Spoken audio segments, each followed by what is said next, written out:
Það kominn Stefán Ólafsson, prófessor. Við ætlum að tala skatta og samfélagsgerð.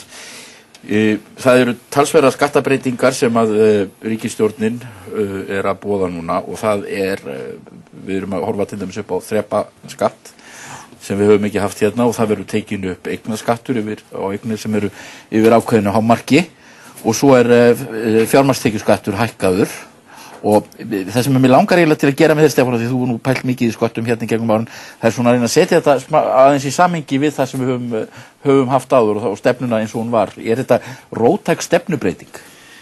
Já, þetta einmitt mjög athyglisvert að skoða þetta í ljósi þess sem var gert áður og ef við spólum aðeins tilbaka, svona 10-15 ár tilbaka, þá var í raun og veru Ísland gert að eins konar tilrauna stofu í framkvæmd á mjög róttækri frjálshyggjustefnu á sumum sviðum og skattastefna var hluti af því og það gekk út á það að það þyrfti að búa til í raun og veru fordæmalaus forréttindi eða fríðindi fyrir atvinnureksturinn, lækka skatta á fyrirtæki mjög stórlega, sama fyrir fjárfesta og þar með að lækka skattlagningu fjármagnstekna mjög stórlega.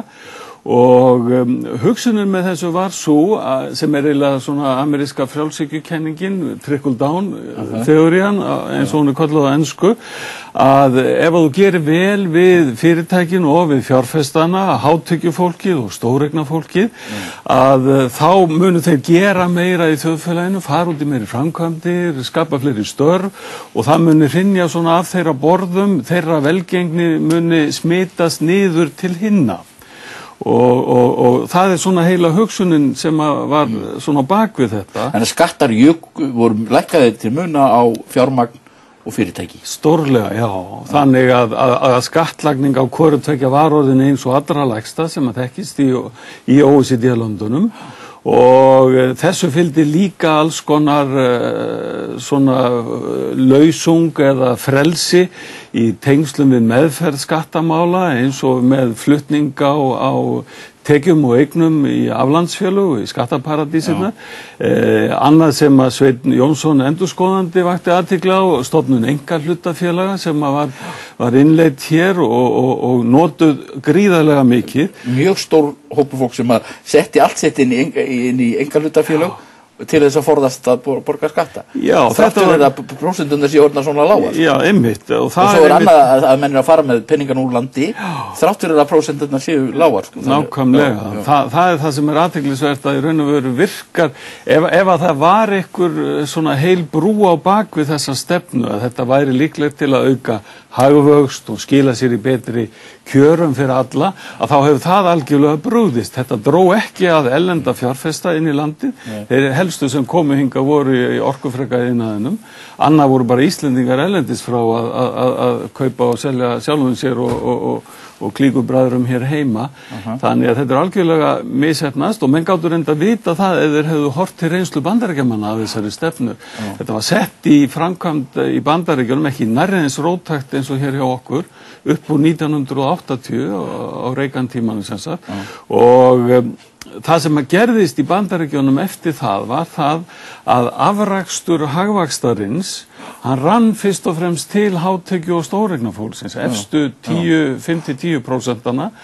Kjör verkafólks stóðu í stað eða versnuðu og millistéttin hún svona rétt fekk örlitla hækkun á sínum kjörum. Það er þetta bent á að millistéttin dreifði tekjum sína með því að skuldsetja sig alveg óskaplega og það er nákvæmlega. Hún gerði það annars vegar og auka vinnuna hins vegar. Þannig að þeir hafa lengt mjög auki vinnuna og þetta var og síðan var rekið svona afskiptaleysi stefna að hálfu stjórnvalda þó að væri áhugi til dæmis hjá ríkisskattstjóra á því að innleiða hér alþjóða löggjöf eins og OECD-ríkin höfðu gert samskipti við aflandsfélög og skattaparadísir og skyldu upplýsingamiðlun, að það var ekki áhugi á því í fjármálaráðuneytinu á þessum tíma að leyfa það. Þannig að þetta var stefnan og þessi breyting sem að verður núna í raun og veru algjör umsnúningur á skattastefnu. Við förum núna Yfir þetta 3 þrepa kerfi. Við vorum náttúrulega með 2 þrepa kerfi. Við vorum með þessa grunnálagningu og svo var hátekjuskattur sem var hærri álagningaþrep á hærri tekjur. Nú förum við bætt við sem sagt lægra álagningaþrepi á lægri tekjur. En það jafnframt líka í þessum breytingum núna eru hækkuð skattleysismörkin. Þau fara úr 113.000 í 119.000. Þannig að fyrstu 119.000 krónurnar hjá öllum skattgreiðendum eru skattfrjálsar. Og það alvöru hækkun og gerir það að verkum að skattbyrði lágtekjufólks sem undir 270.000 að hún lækkar. Meðaltekjufólki fær á sig effektífa aukningu á skattbyrði úr 26,2 í 26,9. Já. Og ég spái því, þetta einhverja 3.000 krónur kannski hjá fólk sem með 300-350.000 krónur, eða innan við það, að fólk mun ekki taka eftir þessu, þeir sem eru með meðaltekjur. Þeir sem eru með hærri tekjur fá á sig meiri aukningu, 2-2,5% stig ofan á það sem þeim voru að greiða áður. Og það í raun og veru ótrúlega lítið finnst mér miðað við þann vanda sem að fyrir. Og ef maður skoðar þetta þannig að hvað að hafa mest áhrif á kjör fólks, að þá það aðalega hækkun verðlags í verslununum vegna hruns krónunar. Það að rýra kjör þjóðarinnar stórlega og hefur verið að gera það alveg frá síðasta á haustinu í fyrra eftir hrun og allt þetta ár og mun halda eitthvað áfram. En ég hygg að þessi auknu byrðar vegna skattahækkana á tekjuskattinum að þær hverfa algjörlega í skuggana. Menn hafa samt talað sko ef að þetta bætist á annað. Ofan á allt annað, jú, vissulega. Og ég vil talað að þú veist, fólk væri nú bara að flýja land út af þessu. Já, þetta auðvitað vill enginn hærri skatta. Við lentum í þessu skelfilega tjóni og við þurfum að horfast í augu við það og taka á okkur þessar byrðar. En ég held að það sem ég nú kannski að segja með þessu að þetta gerlegt og það eftir sem áður þannig að ef að Íslendingar ætla að flýja Ísland vegna skattbyrði þá fara þeir í flestum löndunum í kringum okkur í hærri skattbyrði. Þeir sem eru með meðaltekjur og hærri tekjur, þeir fara alls staðar á hinum Norðurlöndunum. Flestum Evrópulöndum fara þeir í hærri skattbyrði. Með sér í Bandaríkjunum líka. Þannig að sérstaklega hátekjufólki færi hærri skattbyrði þar. Þannig að það hefur engin sérstaklega ástæðu til að flýja land út af því. Menn getur flúið land út af öðru, út af skuldabyrði eða sérstaklega óheppilegri stöðu. En það fari mjög illa út úr þessu. En erum við að tala sko, þú ert reyndar einn af þeim sem talaðir og það var nú geisuðu hér harðar deilur í samfélaginu árum saman út af því þegar þú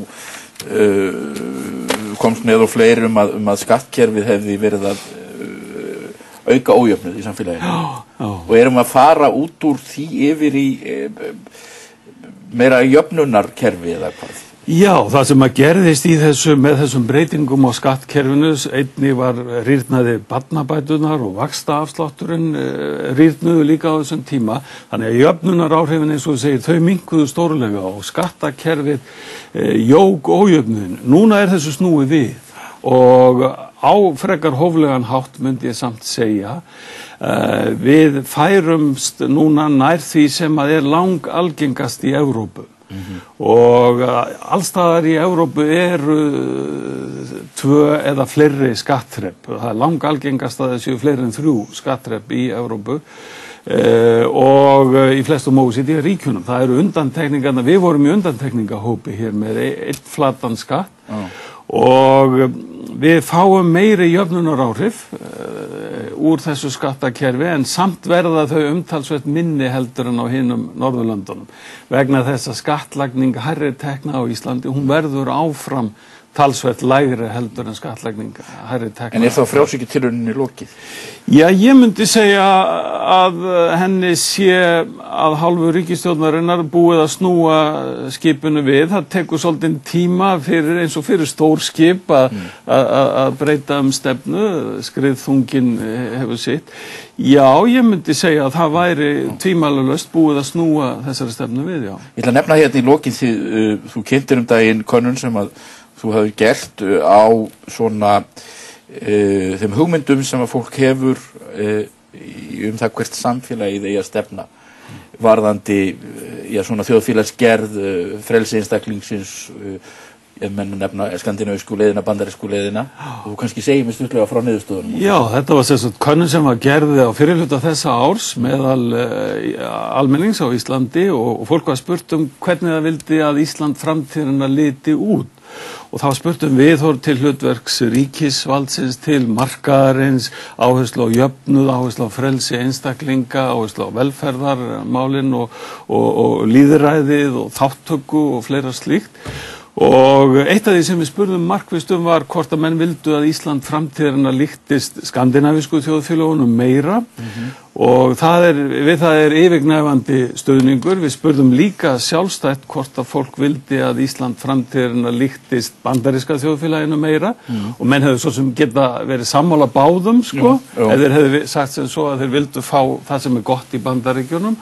En það eru 4% af kjósendum á Íslandi sem segja að þeir eru sammála því að Ísland framtíðina líkist Bandaríkjunum meira. 4%? 4%.